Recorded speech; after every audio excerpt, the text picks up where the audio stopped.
Every individual is born with an extraordinary light, a spark unique to their existence. Yet so many of us spend our lives dimming it, cloaking our authenticity in layers of doubt, fear, and societal expectation. This light, your unique essence, is not just a gift. It is a responsibility. It is your contribution to a world that desperately needs more authenticity, more courage, and more of the profound feminine power that can reshape it. To embrace this power is to embrace the radiance within you, a radiance that has always been there, waiting for your acknowledgement.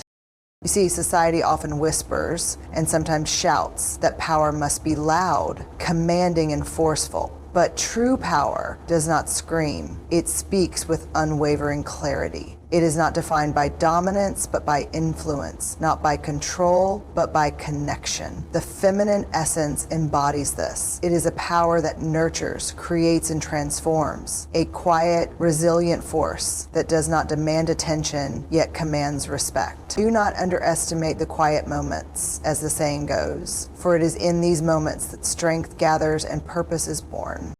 To unleash the radiance within, you must first recognize it. Look within yourself, beyond the surface, beyond the roles you play and the expectations placed upon you. Who are you when no one is watching? Who are you when the noise of the world fades? That person, unfiltered, raw, and real, is the person the world needs. The poet Mary Oliver asked, "What is it you plan to do with your one wild and precious life?" This question is a call to action. It invites you to step into the fullness of your being, to live authentically, unapologetically, and vibrantly.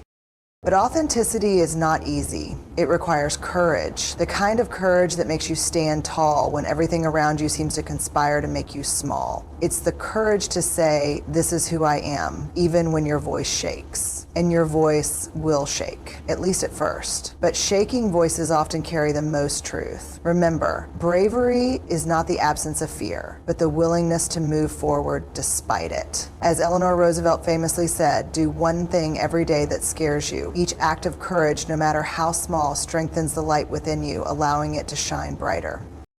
There will be resistance, both internal and external. Doubts will creep in, whispering, "Who are you to stand out? Who are you to lead? Who are you to shine?" These doubts are not truths, they are shadows, and shadows cannot exist without light. The very presence of doubt is proof that your light is strong enough to cast them. Instead of fearing the shadows, use them as evidence of your brilliance. Ships are safe in harbor, they say, but that is not what ships are built for. You are not built to hide your light, you were built to illuminate.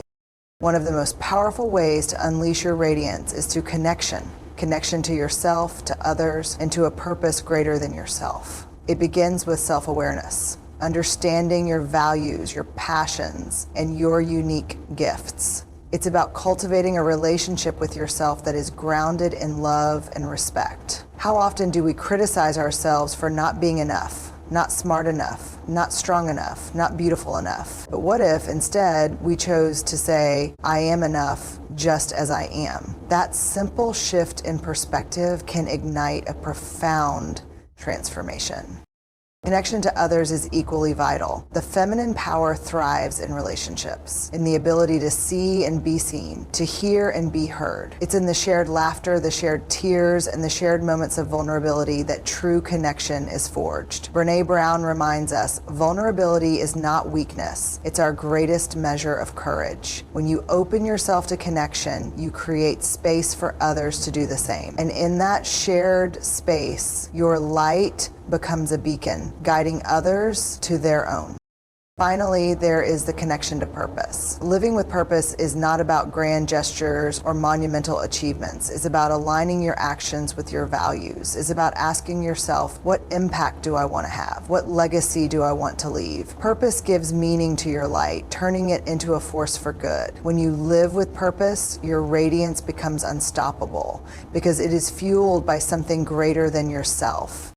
As you embrace your radiance, remember that it is not a finite resource. The more you give, the more you have. Your light does not diminish when shared. It multiplies. Think of the sun. It shines on everyone without discrimination, without reservation. And yet, no matter how much it gives, it remains whole. Your light is the same. Share it freely, knowing that in doing so, you are not losing anything, but gaining everything. The journey to unleashing your radiance is not a destination, but a lifelong process. There will be moments of doubt, moments of fear, moments when the world feels too heavy and your light feels too small. But in those moments, remember this: your light is not fragile. It is resilient. It has survived every storm, every challenge, every doubt you've ever faced, and it will continue to shine as long as you choose to let it. When my heart is unleashed and I shine into joy that sparkles and shares it in the world, then everything in it changes, and it will continue to shine as long as you choose to let it.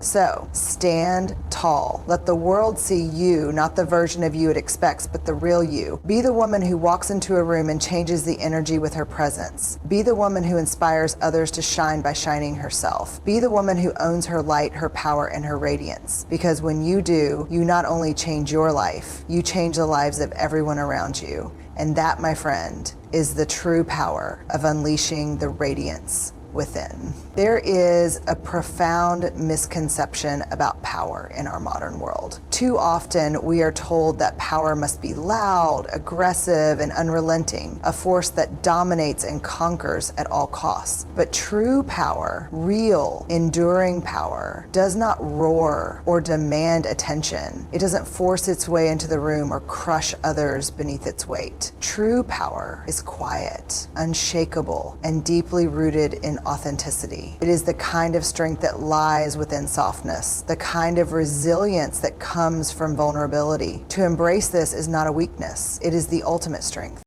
The world has a peculiar way of undermining the value of softness. It equates gentleness with passivity and empathy with frailty, as though to care deeply is to somehow lose yourself in the process. But the truth is the opposite. To care, to truly care, is one of the most powerful acts a human being can undertake. It takes immense strength to remain open in a world that often gives you every reason to close off. As the philosopher Lao Tzu wrote, "Water is fluid, soft, and yielding, but water will wear away rock, which is rigid and cannot yield. What is soft is strong."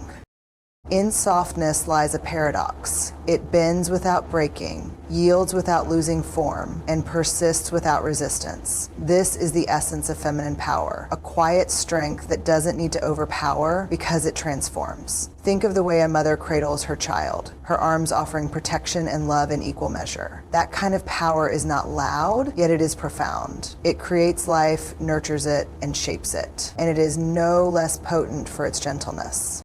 Vulnerability, too, is often misunderstood. We are taught to hide it, to shield ourselves from the world's gaze, as though to show weakness is to invite defeat. But vulnerability is not weakness. It is the gateway to connection and growth. To stand before the world and say, "This is who I am, flaws and all," is an act of courage. It is the willingness to be seen, to risk rejection, and to embrace the uncertainty of life. As Brené Brown so aptly said, vulnerability is the birthplace of innovation, creativity, and change. In allowing ourselves to be vulnerable, we access a depth of strength that is otherwise unreachable.